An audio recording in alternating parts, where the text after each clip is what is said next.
মোমো খেতে কিন্তু আমরা সবাই খুব বেশি পছন্দ করি। আর শীতের সময় ধোয়া ওঠা গরম গরম এই চিকেন মোমোটা কী যে মজার সেটা কিন্তু বলে বোঝাতে পারবো না। তো আজকে কিন্তু খুব সহজ রেসিপিতেই মোমো তৈরি করে দেখাবো। আশা করি আজকের এই রেসিপিটি ভীষণ ভালো লাগবে। হ্যালো এভরিওয়ান, আসসালামু আলাইকুম। স্বর্ণাজ কিচেনের সবাইকে আরও একবার ওয়েলকাম করছি নতুন একটি রেসিপি দেখার জন্য। তো আজকে চিকেন মোমোর রেসিপি শেয়ার করছি। ভিডিও শুরুতে একটা লাইক দিয়ে রেসিপি উপভোগ করুন। তো প্রথমেই এখানে আমি একটা বোল নিয়ে নিয়েছি, আর সেই সাথে মেজারমেন্ট কাপ মেপে এখানে ময়দা নিয়ে নিচ্ছি। 1 কাপ ময়দা নিয়েছি, তার সাথে 1/4 কাপ কর্নফ্লাওয়ার নিয়েছি।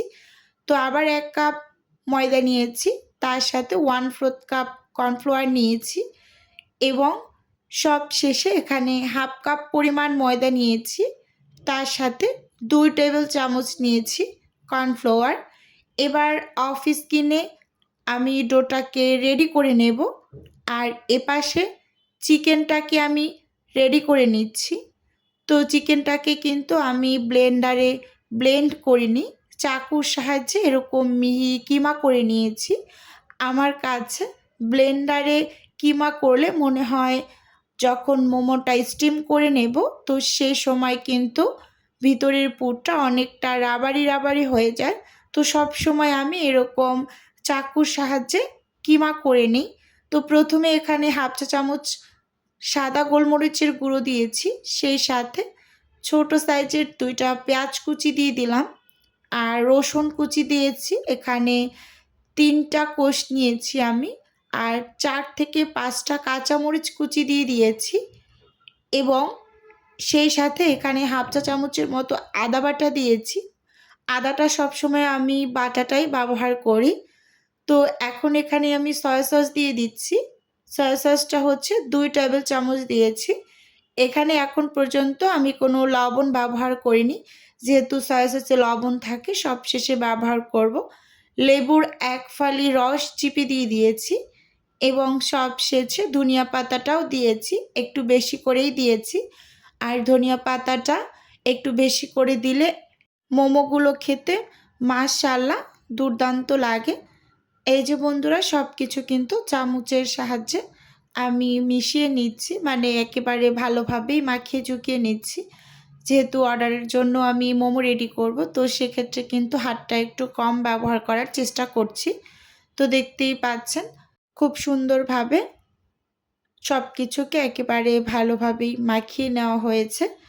তো এখন পর্যন্ত এখানে যেহেতু কোনো লবণ ব্যবহার করিনি, তো আমি একেবারে সব শেষে লবণটা ব্যবহার করব। তো এখন হচ্ছে এখানে আমি গরম তেল ব্যবহার করব, একেবারে ফুটন্ত গরম তেল যেটা, তো সেটা আমি এই যে দিয়ে দিয়েছি দেখুন। তো এবার আবার সব কিছুকে খুব ভালোভাবে মিশিয়ে নেব। তো আপনারা এখানে কিন্তু বাটারটা ব্যবহার করতে পারেন। তো বাটারের ক্ষেত্রে কিন্তু একটু খেয়াল করতে হবে যে সল্টেড বাটার না আনসল্টেড বাটার। যদি লবণটা পরে ব্যবহার করেন তাহলে কিন্তু সল্টেড বাটারটা ব্যবহার করতে পারেন।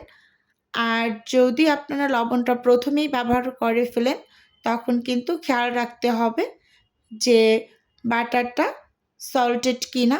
সল্টেড হলে কিন্তু ব্যবহার করবেন না, স্কিপ করবেন, এদিকে একটু খেয়াল করবেন। তো আমি সব সময় এরকম তেল দিয়েই করে নিই অর্ডারের মোমোগুলো। তো এখন লবণ দিয়ে দিচ্ছি সব শেষে মেখে চুকে, এবার এটাকে সাইডে রেখে দিচ্ছি, একেবারে কমপ্লিট। আর অফ স্ক্রিনে আমি ডোটাকে কিন্তু করে নিয়েছি, যেরকম সেদ্ধ আটার রুটি আমরা তৈরি করি তো সেরকম করে কিন্তু ডোটা করেছি। ফুটন্ত গরম পানির ভিতরে আমি ময়দাগুলোকে দিয়ে খুব সুন্দরভাবে এই যে করে নিয়েছি ডোটা। এবার ডোটাকে ভাগ করে নিয়েছি, মাঝখান থেকে একটা ভাগ নিয়ে খুব ভালোভাবে একটু মথে তো এখান থেকে আবার হচ্ছে আমি লেচি বের করে নেব। আর ডোটা কিন্তু মাশাআল্লাহ ভীষণ স্মুথভাবে রেডি হয়েছে। সব সময় কর্নফ্লাওয়ার মিশিয়ে এই মোমোর ডো তৈরি করলে এই শিটগুলো একেবারে মারাত্মক লেভেলের ভালো লাগে খেতে। তো সব সময় এভাবে করে তৈরি করবেন, একেবারে ভীষণ টেস্টি হয় মোমোগুলো। তো দেখতেই পাচ্ছেন আমি ছোট ছোট করে লেচি কেটে নিয়ে নিই একটু বড় করে নিয়েছি। তো একটা লেচি আমি নিয়ে বড় সাইজের একটা রুটি তৈরি করব। এখানে আপনারা ছোট করে লেচি তৈরি করে ছোট ছোট রুটি বেলে তারপর কিন্তু মোমো বানিয়ে নিতে পারেন। কিন্তু আমি যেহেতু অর্ডারের কাজ করি, তো সেক্ষেত্রে আমার অনেক মোমো তৈরি করতে হয়। তো আমি একসাথে রুটি বেলে তারপর কিন্তু শিটগুলোকে বের করে নিই, মানে বাটির সাহায্যে কেটে। তাহলে পরে হয় কি আমার একটু সুবিধা হয়, মানে একটার পর একটা তৈরি করে নিতে পারি। তো সেক্ষেত্রে আমি এরকমই করি। এই যে বড় একটা রুটি বেলে নিয়েছি, এবার এই যে এরকম ছোট ছোট রুটি কেটে নিচ্ছি। এরকম স্টিলের বাটি আপনাদের হাতের কাছে থাকলে করবেন, না হয় কোনো বাটার মুখ দিয়ে করে নেবেন, বা কুকি কাটার হাতের কাছে থাকলে কুকি কাটার দিয়েও করে নেবেন। এভাবে করে অফিস কিনে রুটি তৈরি করে এখানে আমি 18টার মতো শিট তৈরি করেছিলাম। তো এগুলো হচ্ছে এখন মানে বানিয়ে নেব। প্রথম অবস্থায় যেগুলো আমি লেচি বের করেছি ওগুলো সবগুলো দিয়ে কেটে নিয়েছি। তো এবার এই যে দেখতেই পাচ্ছেন এখানে আমি কিছুটা পরিমাণ পুর দিয়ে দিয়েছি। এবার হচ্ছে মোমোর শেপ দিয়ে নেব। আমি 2টা শেপে সবসময় মোমো তৈরি করি, একটা পুলি পিঠার শেপে আর একটা হচ্ছে পাতা স্টাইলে। তো 2টা আমার কাছে ভীষণ ভালো লাগে আর দেখতে বেশি সুন্দর হয়, সেজন্য এই 2টা মানে শেপেই আমি সবসময় করি। এই যে দেখতেই পাচ্ছেন 2 সাইড থেকে কিন্তু আমি এরকম কুচি কুচি করে নিয়েছি। আর এটা একেবারে সহজ, পিচ্চি একটা বাচ্চাও একটু ভালোভাবে ফলো করলেই পারবে।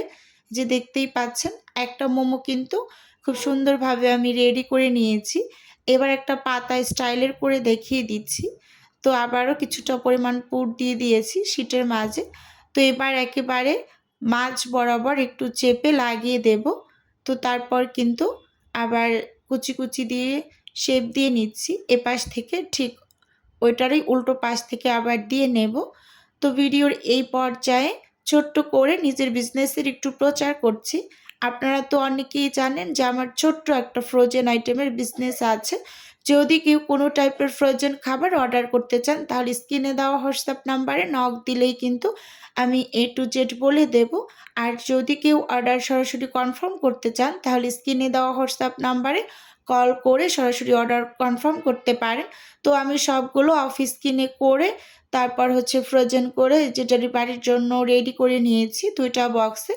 এই যে 10 পিস 10 পিস করে দিয়েছি। এবার উপরে একটা পলি পেপার দিয়ে আবার ঢাকনা দিয়ে লাগিয়ে তারপর হচ্ছে ডেলিভারিটা করে দেব। তো আপুর অনেক কিছু মানে ছিল, তার সাথে মোমোটাও ছিল। তো আমি মোমোটাও হচ্ছে খুব সুন্দরভাবে রেডি করে নিয়েছি। আর আমি সবসময় এরকম বক্সে করে মোমো ডেলিভারি করি। তো বন্ধুরা আজকের রেসিপি আপনাদের কাছে কেমন লেগেছে চাইলে অবশ্যই কমেন্ট করে জানাতে পারেন। তাহলে আজকে এখান থেকেই বিদায় নিচ্ছি। আল্লাহ হাফেজ।